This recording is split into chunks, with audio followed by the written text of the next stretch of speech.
Hello, thanks for having me here to speak to you about some recently released results that we have from the Canadian Survey of Cybersecurity and Cybercrime. You're actually one of the first groups to receive a presentation about these results because these results just came out on October 20th.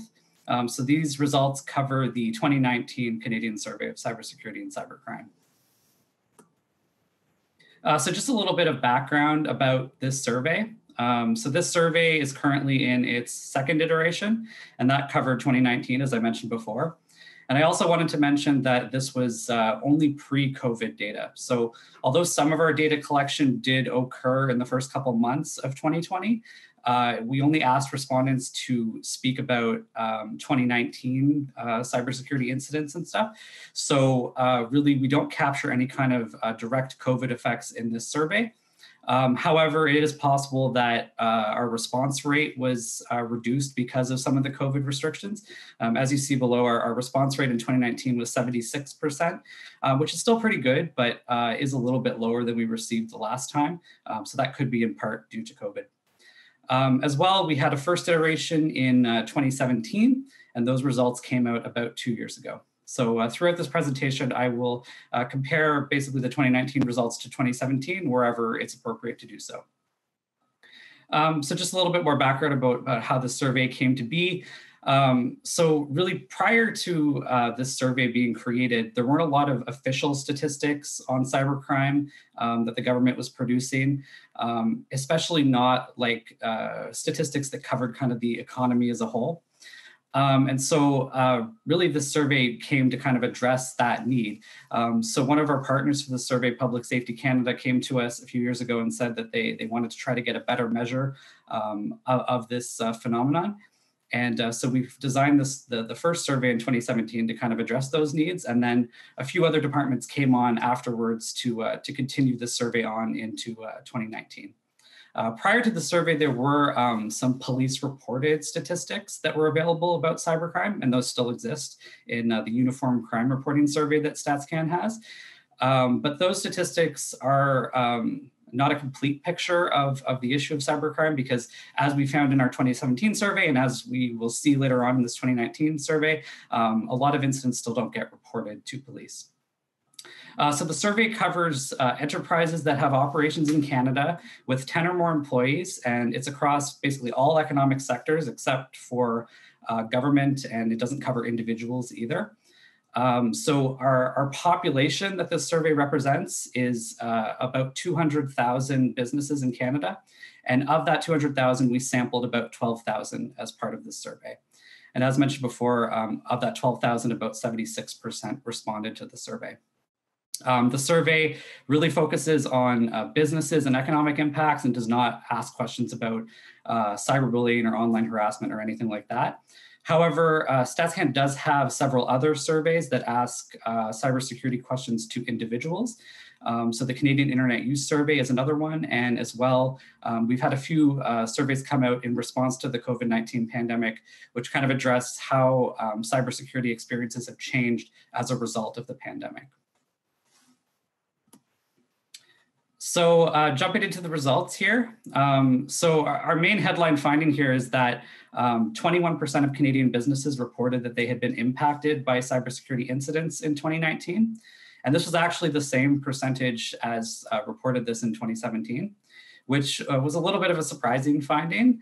But I think later on in the presentation, you might see some reasons why this might have been the case. You do see a lot of high profile incidents discussed in the media. But what those high-profile incidents sometimes miss is that, it's not necessarily representative of the entire economy. And so that's really what this survey tries to do, is try to find like an unbiased way to measure what's going on in the entire economy.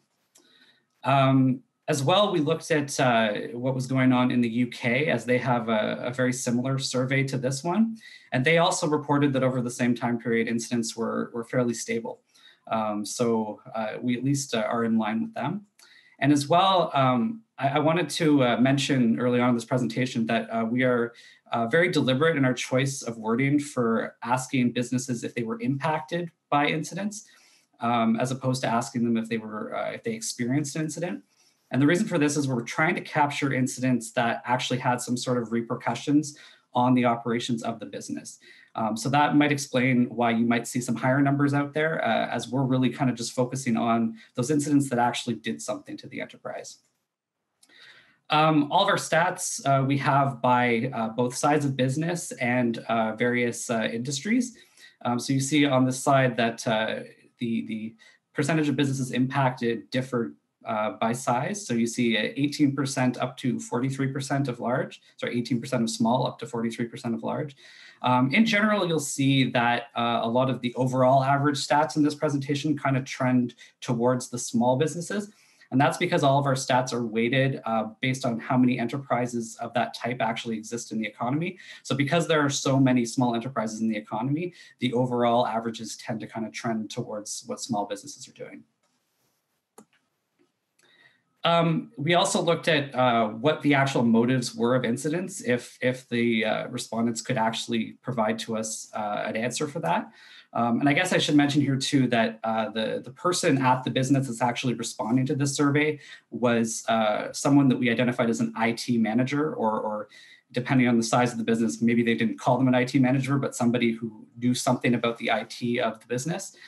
So that's who answered the survey, which I think generally gets us the types of responses we want. But unfortunately, no one person in an enterprise is going to know all the answers. So I think that's also another thing to keep in mind as you look at the results of this survey. But yeah, so if we look at the motives of incidents that were reported to us in 2019, you can see that we have attempts to steal money or demand ransom payment, incidents with an unknown motive, and attempts to steal personal or financial information. And you can see that for the motives that are related to money or finances, there was a little bit of an increase in 2019 compared to 2017, but overall still quite stable even at this level. We also have our stats by industry, as I mentioned before. So here you can see that the information and cultural industries is the one that was most impacted. So that sector contains telecommunications and broadcasting. So those might be some of the industries that are driving that. As well, you can see number 5 there, mining, quarrying, oil and gas extraction. We found that to be an interesting one, as it kind of shows that critical infrastructure type sectors are being targeted a lot more. Looking at those that were least impacted, some of these you might expect, such as accommodation and food services. Although one thing we were a little bit surprised is that healthcare was not that impacted in 2019. However, it's possible after the pandemic that we'll see an increase there as that industry becomes so much more critical, and therefore, malicious actors might actually try to target them more. But at least in 2019, we weren't seeing that healthcare was impacted very much by incidents. In addition to asking businesses if they were impacted by incidents, we asked them kind of like, what was the fallout of those incidents? So how were you actually kind of impacted by them? And so even though, as I mentioned previously, financial motivations were common in 2019, relatively common, actual fallouts related to finances were not. So only 12% of businesses that were impacted by incidents said that they lost revenue as a result of those incidents. And only 3% of businesses actually reported that they paid out a ransom payment. Now, of course, this is what businesses have chosen to report to us. We hope, because this is a mandatory survey, that they're being truthful, but we, of course, can't be sure of that. So it's possible that some businesses just did not want to admit that they paid a ransom payment. But yeah, in terms of what they actually told us, it was 3%. Some other fallouts of incidents that we asked about were related to employee performance. And so these were actually some of the more commonly reported fallouts of incidents. And so 29% of businesses reported that the incidents led to additional time being required for employees to conduct their day-to-day work. And 26% reported that the incidents actually prevented their employees from getting done their work altogether. We also asked businesses if they experienced an incident, did they actually go and report it to the police? And we found that only 12% actually reported incidents to police in 2019. This was a slight increase relative to 2017, when 10% said that they reported incidents to police, but still the majority do not. And some of the reasons that we were told for why they didn't report to police were because the incidents were resolved internally, because they considered the incidents too minor to bother reporting, or the incidents were resolved through an IT consultant or contractor. So now turning to costs. So I guess I'll give a little bit more background about how the survey is structured. So the first half of the survey or so is basically structured to ask businesses what types of measures they're doing or implementing to prevent and detect cybersecurity incidents. And then the second half of the survey kind of focuses on what are the recovery methods that or recovery types that the businesses use to recover from incidents. And so overall, we have two spending questions. One appears in that first half of the survey and the other appears in the second half of the survey. So the first one asks, what were the costs of actually preventing incidents? And the second one is, what are the costs of recovering from incidents? So the grand total for the entire population is $7 billion in direct spending on cybersecurity. I wanted to mention that, unfortunately, we don't have a good comparable figure for 2017 at this time. The reason for that is because we changed our methodology for how we were handling certain cases of non-response on this survey. So the figures you see here on this slide really focus on direct expenditures on cybersecurity, and that is expenditures that respondents could actually say definitively were cybersecurity expenditures. We've been told by a lot of respondents that it's difficult sometimes to separate out cybersecurity costs from general IT or management expenses. And so basically the reason why we don't have a good 2017 comparable right now is because the way we've dealt with that issue has changed from 2017 to 2019. But we do hope when we have a little bit more time to re-release the 2017 figure with the new methodology so that it can be compared to what we're seeing here for 2019. But turning back to 2019, we can also see on this slide how that $7 billion was broken out. So we see that $2 billion went to employee salaries, $2 billion towards cybersecurity software, $1 billion towards IT consultants and contractors, and another $2 billion towards kind of a whole slew of other cybersecurity measures. We also have these stats by size of business. So you can see that the spending differs pretty greatly depending on the size of business, as you might expect. But one thing that I want to mention here is that we do see a lot of variety in terms of the response to these cost questions, likely related to what I was speaking about before in terms of the difficulty of identifying cybersecurity spending. And so while we do present averages here, which I think are a good kind of general picture, always keep in mind when you're looking at these numbers that a lot of businesses report very little spending on this, and then there's a few businesses that spend a lot, and that's kind of what these averages look like. We still believe that the standard errors in these calculations are sufficiently low that we can present these averages, but that being said, they are still pretty variable. So one of the areas of the survey where we saw the most change was actually when we asked businesses if they implemented any formal policies related to cybersecurity. And so in 2019, 18% of businesses reported that they had written policies to manage or report cybersecurity incidents, and that was up from 13% in 2017. As well, 19% hired external parties to conduct formal assessments of their cybersecurity, and that was up from 11% in 2017. And 17% of businesses said that they had a cybersecurity insurance policy in 2019, which was up from 9% in 2017. And what's interesting too is that these increases in written policy implementation were seen really across all business sizes. So you can see there small, medium, and large all saw increases.